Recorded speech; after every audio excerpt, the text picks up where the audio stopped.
kita melakukan analisis terhadap KUA PPAS. Apa itu KUA PPAS ya? Dia adalah kebijakan umum APBD yang membahas soal prioritas platform anggaran sementara. Ya, secara regulasi sebenarnya KUA PPAS itu harus sebenarnya hari ini adalah kita awali dengan melakukan analisa terhadap RKPD.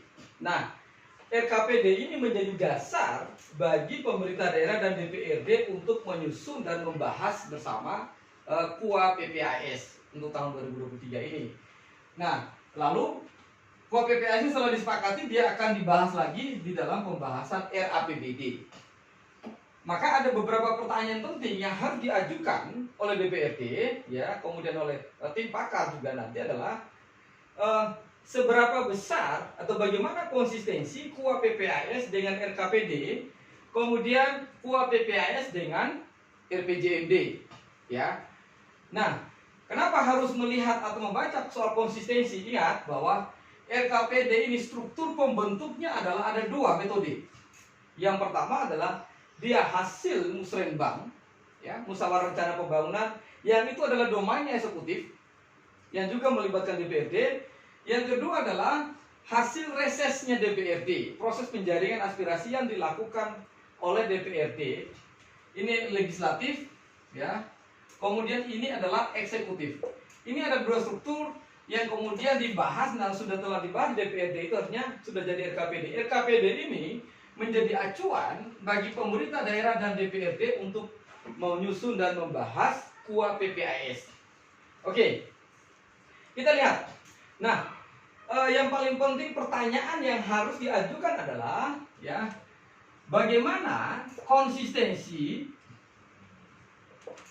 KUA PPAS, ya, dengan RKPD dan RPJMD. Artinya kalau ini ada tahun ketiga pelaksanaan RPJMD, maka itu melihat dari apa sih sebenarnya yang menjadi program prioritas, yang menjadi target dan sasaran di RPJMD-nya seorang kepala daerah atau bupati. Nah, ini pertanyaan pertama. Lalu kita akan menganalisa. Yang pertama adalah kebijakan umum, ya, KU-nya ini, ya, yaitu melakukan analisa dan capturing terhadap struktur. Ya, yang pertama itu pendapatan, kemudian yang kedua belanja. Ini kita analisa. Nah, di pendapatan kita lihat, yaitu ada DAU, ada DAK, ya, atau kita kenal dengan istilah DT, dana transfer. Ini DAU, dana alokasi umum, DAK, dana alokasi khusus. Yang kedua ya adalah, yang ketiga adalah dari pendapatan itu pendapatan asli daerah. Pendapatan asli daerah, ingat DAU-nya berapa? Kita lihat ya. Lalu kemudian dana DAK-nya berapa? Itu coba formulasi berapa persen ini. Lalu kemudian yang berikut kita menganalisa struktur PAD. Dari pendapatan asli daerah, kalau ini pendapatan asli daerah, kira-kira yang membentuk struktur PAD-nya Kabupaten Wonosobo ini, pajaknya itu berapa persen? Ya, retribusi berapa persen? Nah, lalu di sini ada DB, dana bagi hasil. Itu adalah salah satu struktur pembentuk pendapatan asli daerah. Pendapatan pajak, ya, pajak ini macam-macam. Ada PBB, pajak hotel dan restoran, pajak hiburan, tempat hiburan dan lain-lain. Retribusi ini ada pasar, ada parkir, ya, tempat wisata. Ini adalah penyumbang struktur pembentuk PAD dari sektor retribusi. Sementara dari pajak ini adalah pajak hotel, restoran, kemudian lain-lain kan PBB, bumi bangunan itu adalah pembentuk pajak. Ini kita lihat. Kemudian yang adalah kita lihat ini memotret soal umum belum masuk platform sementara. Di kebijakan umum ini kita juga menganalisa soal belanja. Belanja, kita lihat bagaimana posisi soal belanja operasi. Ya. Belanja operasi ini meliputi, ya, tadi gaji, kemudian barang dan jasa, lalu kemudian apalagi tadi ya, yang jadi tuntunan ini belanja operasi. Kita lihat. Kenapa kita lihat? Supaya nanti kita bisa menganalisa. Oh, ternyata porsi belanja operasi dari total APBD, struktur APBD itu kalau menurut aturan dia tidak boleh lebih dari 30%. Sehingga kita bisa katakan dalam kebijakan umum KUA PPAS, KUA-nya dilihat dari struktur APBD, ya, struktur pendapatan dan belanja, ternyata belanja operasinya itu melebihi atau di bawah atau di rata-rata di atas biasanya. Itu kita bisa memberi notis, ya, notisnya di situ. Lalu selain itu, dalam ketentuan belanja modal itu harus 40%. Boleh lebih dari situ, minimal 40%. Nah, struktur belanja modal ini ya pembentuknya adalah misalnya kita bisa lihat bagaimana belanja pembangunan infrastruktur jalan, ya. Lalu kemudian pembangunan pasar, infrastruktur publik. Itu yang disebut dengan belanja modal. Yang berikut kita bisa lihat dengan BH, belanja hibah.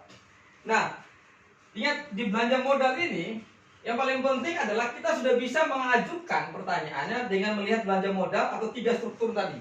Belanja operasi, belanja modal, belanja hibah. Misalnya begini, infrastruktur yang dibangun, apakah itu infrastruktur strategis atau bukan? Itu bisa dilihat dari sini.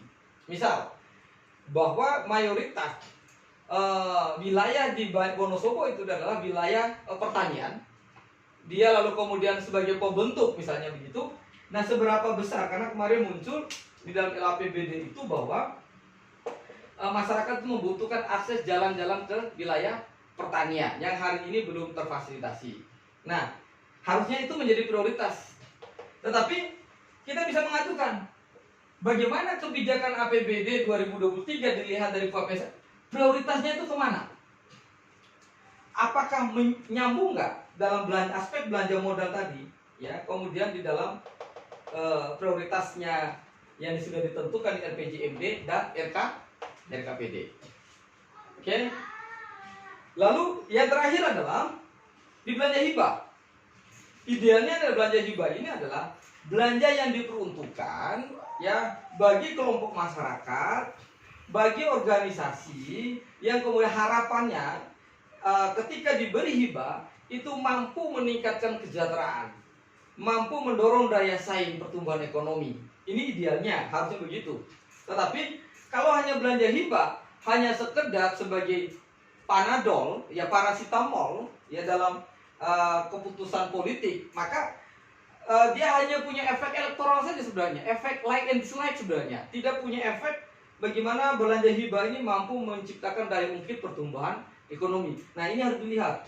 Bagaimana cara melihatnya? Siapa end user dari hibah itu?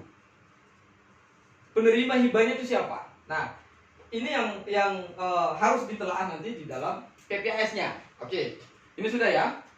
Oke, sekarang kita masuk ke struktur PPAS-nya.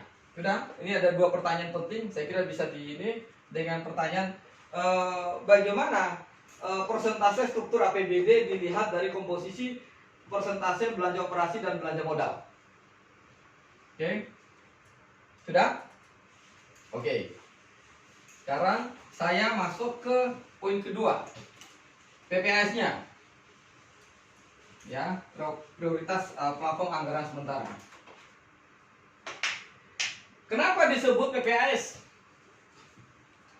Ya, karena disinilah strateginya eksekutif untuk mendiskusikan ya dengan DPRD ya membahas dalam tanda petik jatah alokasi.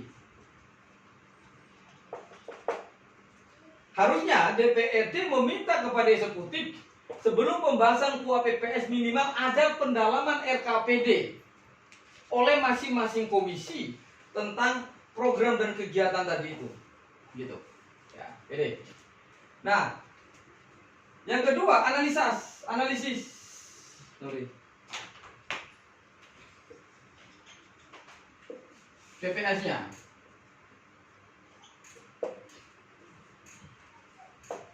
Sorry. Di analisa PPAS, ya, cara yang paling simpel adalah berdasarkan urusan. Nah, karena ingat tadi kita sudah bisa belanja, ini urusan. 1. Urusan wajib pelayanan dasar. Ya. Oke. Apa saja urusan wajib pelayanan dasar itu? 1. Pendidikan. 2. Kesehatan. 3. Infrastruktur publik. Ya.